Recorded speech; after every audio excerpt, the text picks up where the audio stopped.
Hello everyone, welcome to study guide. আজকে আমরা class 8-এর clouds গল্পটি থেকে ইউনিট 2-এর বেঙ্গলি মিনিংটা পড়ব। ইউনিট 1-এর ভিডিও ডেসক্রিপশানে দেওয়া আছে, সেখান থেকে তোমরা দেখে নিও। আজকে ইউনিট 2টা করব। চলো শুরু করা যাক।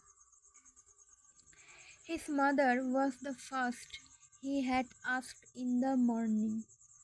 Ammaji, where have the clouds gone?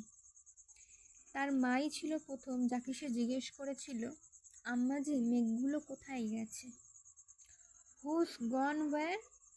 কে কোথায় গেছে? আম্মাজি সে, আম্মাজি বলল।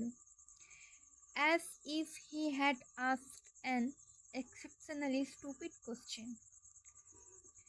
সে যেন একটা বোকার মতো প্রশ্ন করেছিল। সেই পরিস্থিতি দেখে সেটাই মনে হচ্ছিল। ক্লাউডস, মেঘ। Clouds, have you lost your mind boy? মেঘ, তুমি কি তোমার মন হারিয়েছ? হারি আপ নাও, তাড়াতাড়ি ওঠো। Wash quickly, it your breakfast and go to school. তাড়াতাড়ি ওঠো এবং হাত ধুয়ে নিজের টিফিন বা সকালবেলার খাবারটি খেয়ে নাও এবং স্কুলে যাও। Dejectedly he washed his hand and face. সে পরিষ্কার পরিচ্ছন্নভাবে নিজের হাত এবং মুখ ধুলো। Ate his breakfast and left home. তার সকালের খাবার খেলো এবং ঘর থেকে বেরিয়ে গেল। But the question still haunted him. কিন্তু সেই প্রশ্নটা তাকে যেন যন্ত্রণা দিচ্ছিল। Where did the clouds go? মেঘটা কোথায় গেছে? He remembered what he had seen the night before clouds gathering in the dark sky. তার মনে পড়ছিল যে গত রাতে মেঘগুলো জমা হওয়ার আগে সে কি দেখেছিল।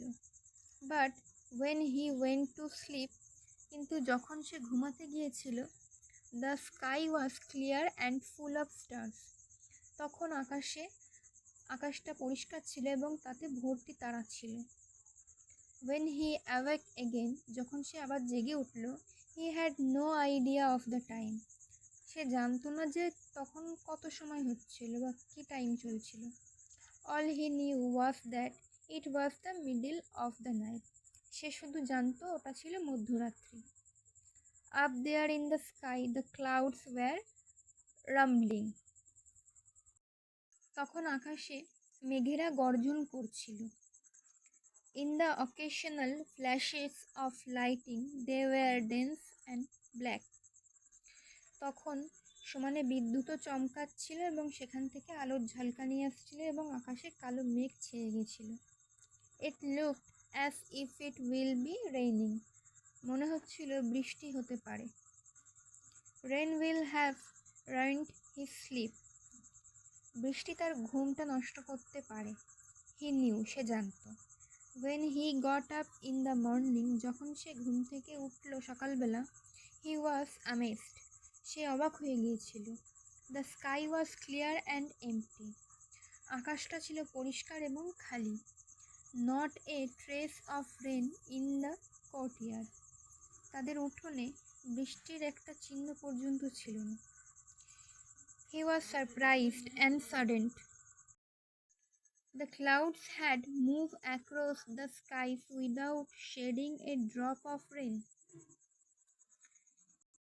সে অবাক হয়ে গেছিল এই ভেবে যে মেঘগুলো বৃষ্টির এক ফোঁটা চিহ্ন না রেখেই আকাশ থেকে এইভাবে উধাও হয়ে গেল।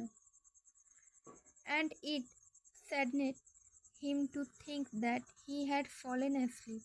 এবং সেটা ভেবেও সে বিরক্ত হচ্ছিল যে সে ঘুমিয়ে পড়েছিল। Had he stayed awake, perhaps the clouds would not have disappeared like that. সে যদি জেগে থাকতো তাহলে হয়তো মেঘগুলো এইভাবে গায়েব হয়ে যেতে পারতো না। It would have been the season's first rainfall. এইটি ছিল মৌসুমের প্রথম বৃষ্টিপাত। The month of the rains was slipping away. বৃষ্টির মাসটি চলে গেছে। He looked up once again at the skies. সে আকাশের দিকে আবারও একবার তাকালো। Not a single patch of cloud. মেঘের একখণ্ড চিহ্ন পর্যন্ত সেখানে ছিল না। The sun beat down on his head from a clear sky. পরিষ্কার আকাশ থেকে সূর্যের আলো তার মাথায় পড়ছিল। In the fire's heat he walked between the fields. সেই সূর্যের প্রখর তাপে সে মাঠের মাঝখান থেকে হেঁটে গেল। His body was on fire, his throat dry. তার সারা গা জ্বলে যাচ্ছিল রোদে এবং তার গলাও শুকিয়ে গিয়েছিল। After crossing several fields, কিছুটা রাস্তা পেরোনোর পর he saw a large tree. সে একটি বড় গাছ দেখতে পেল। In whose shade a Persian wheel turned gently. সে মাঠের মাঝখানে একটি বিশাল গাছ ছিল যার ছায়ায় একটি পারস্যের চাকা দাঁড় করানো ছিল। It was like he had reached an oasis in the middle of a desert. যেন সে মরুভূমির মাঝখানে পৌঁছে গেছে। He reached the shelter of the tree and splashed the cool water from the Persian wheel on his dusty feet. সে চাকার কাছে পৌঁছালো, গাছের তলায় যে চাকাটি ছিল, এবং সেখান থেকে ঠান্ডা জলটি তার ধুলোমাখা পায়ের উপর ফেলল। Then he washed his hands and face and drank his fill. তারপরে সে তার হাত ধুলো, মুখ ধুলো এবং প্রাণ ভরে জল খেলো।